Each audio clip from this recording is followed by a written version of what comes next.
Hey, welcome back. Little bored today. I've been kind of rooting through some of my stuff. I got kind of piled here, piled there, underneath the tail, all over the place in the shed, and show you a couple of things that are a little bit different.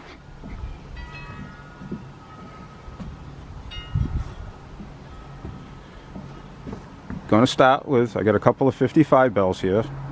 You know, most people see the open circle and the closed circle on the 55 bells. This one is a 55 no circle. Call it a floater.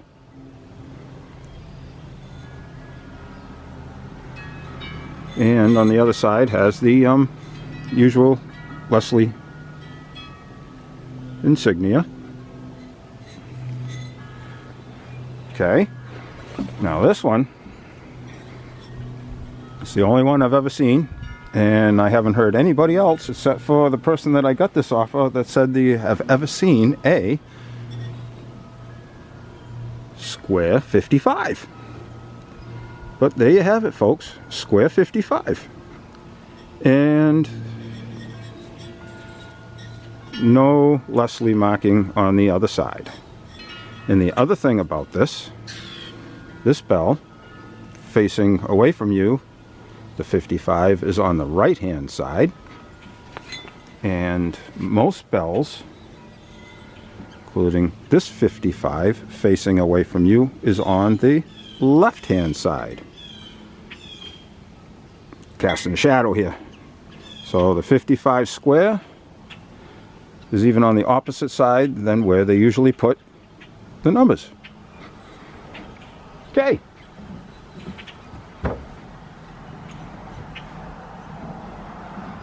Now we got 3 quickies here on the 48 bell. We all know, like I say, the open circle and the closed circle. Got a square 48. This one kind of sits, it's weird, it sits pretty high, but it's a square 48.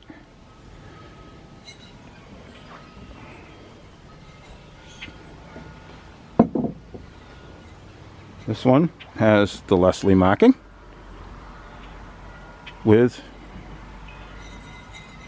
no number at all.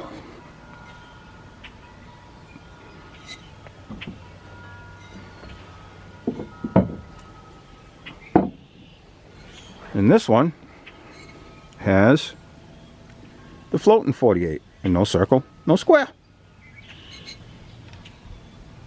So this is 5 different variations of the 48 bell that I've seen so far. Open circle, closed circle, no circle at all, square, and no number.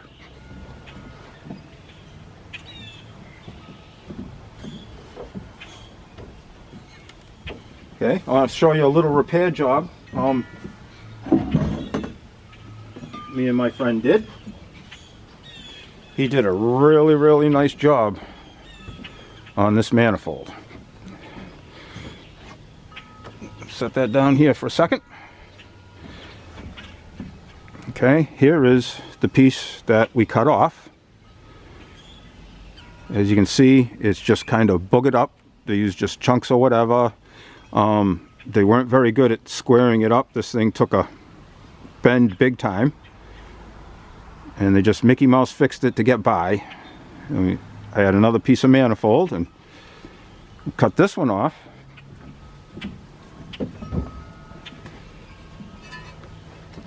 And there you have it.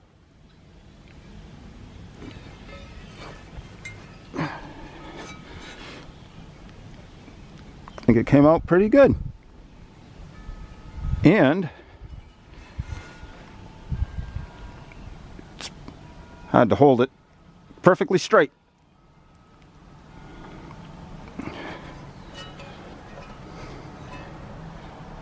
I got to smooth it down just a little bit more to make the welds so they weren't looking as much like welds.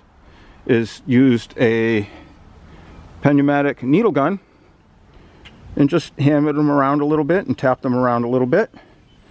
Made this whole piece on the bottom here. This piece here, this web right here, and the piece on the inside with the angle.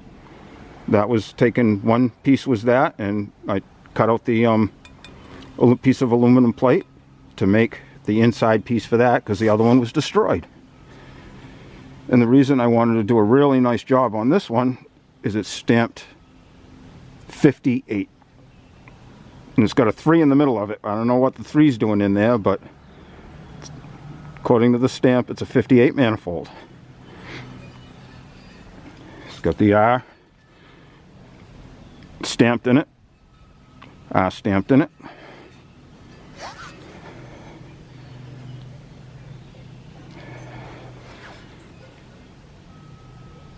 That's about it on this.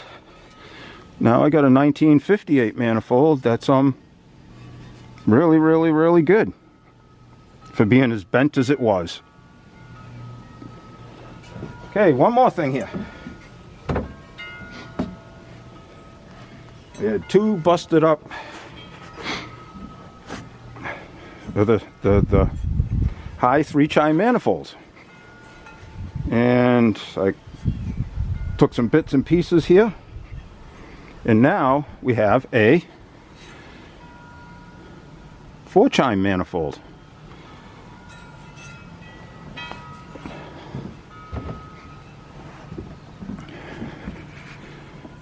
Get the other one out of the way here. See it better.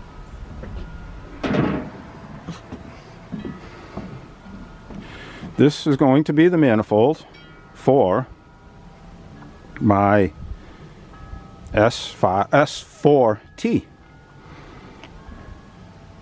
Figure I'd make a 4-chime manifold. I got the bits and pieces, so I figured I'd build one, and I cut it up. I cannot claim fame for doing the welding.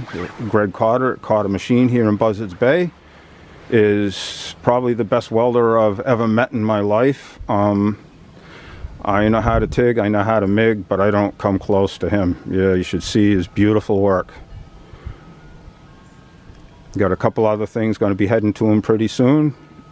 Looking for a couple more busted Leslie manifolds.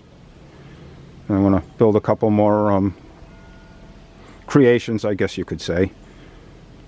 I'd like to try to make a replica of the S3J, that manifold. That's one I want to work on next. I just need another broken 3-chime manifold. But there you have it. That's what I've been up to. Kind of just sorting through, getting stuff ready. The weather's 30 degrees right now, and not a good day. I got some stuff to sandblast. I can't sandblast at 30 degrees because all it does is spit little ice balls out. So hopefully weather breaks shortly here. It's March 1st. And get my horn rig back on my truck and try some new stuff out, and away we go. Okay. Anybody, if you got any broken manifolds, let me know. Kind of in the market, I want to do a couple more. It's getting harder and harder to find the Leslie broken manifolds, because a lot of it I think is they're just not up on the locomotives anymore. They're not getting whacked with tree branches and stuff. Okay, everybody, have a marvelous day, and God bless.